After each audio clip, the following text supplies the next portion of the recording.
போன கிளாஸில் ஸ்டாக்கிங் கிளாத்தை வச்சு எப்படி ஃப்ளவர் பண்ணுறதுன்னு சொன்னேன். அது மாதிரி வெவ்வேறு கலரில் இந்த மாதிரி ஃப்ளவர் கலெக்ட் பண்ணி வச்சுக்கணும், செஞ்சு வச்சுக்கணும்.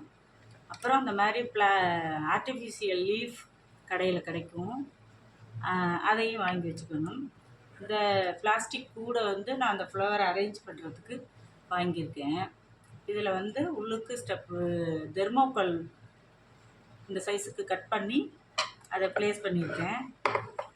இப்போ அது மேலே இன்னொன்று பச்சை கலர் பெயிண்ட்டு கலர் பண்ணி வச்சுருக்கேன். இப்போ இந்த ஃப்ளவரை எப்படி அரேஞ்ச் பண்ணுறதுங்கிறத சொல்கிறேன். முதல்ல இந்த சென்டரை ப்ளஸ் பண்ணி ஒன்று வச்சுக்கணும்.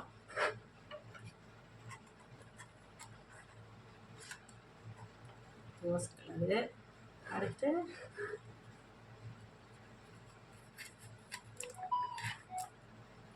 வயலட்டு. நம்மளுக்கு பிடிச்ச மாதிரி நம்மளுக்கு இதுலையும் பண்ணிக்கலாம், இல்லைன்னா வேறு உங்களுக்கு பிடிச்ச மாதிரியும் வேறு ஃப்ளவர் பாட்டில் அரேஞ்ச் பண்ணிக்கலாம். அவங்கவுங்க க்ரியேட்டிவிட்டிக்கு தகுந்த மாதிரி நீங்கள் அரேஞ்ச் பண்ணிக்கலாம் ஃப்ளவர்ஸை.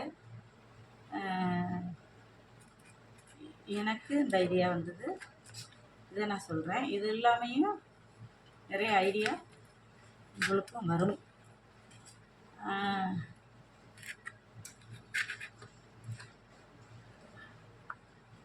இது நல்லா கொஞ்சம் சென்டர் எல்லோ கலர் வச்சுக்கலாம்.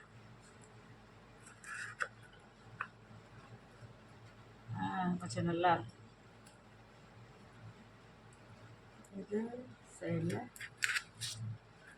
ப்ளேஸ் பண்ணணும். அப்புறம் இந்த லீஃப் எல்லாம் ஆர்டிஃபிஷியல் லீஃப் தான்.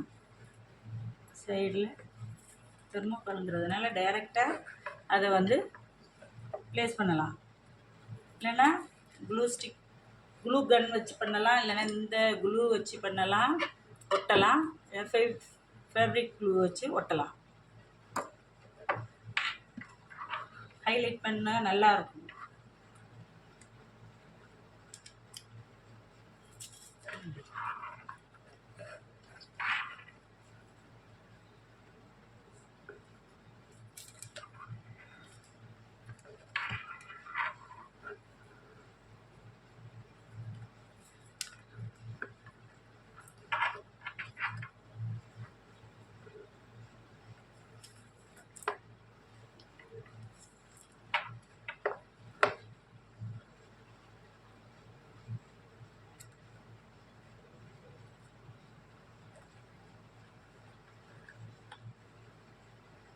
இந்த மாதிரி அரேஞ்ச் பண்ணிக்கலாம்.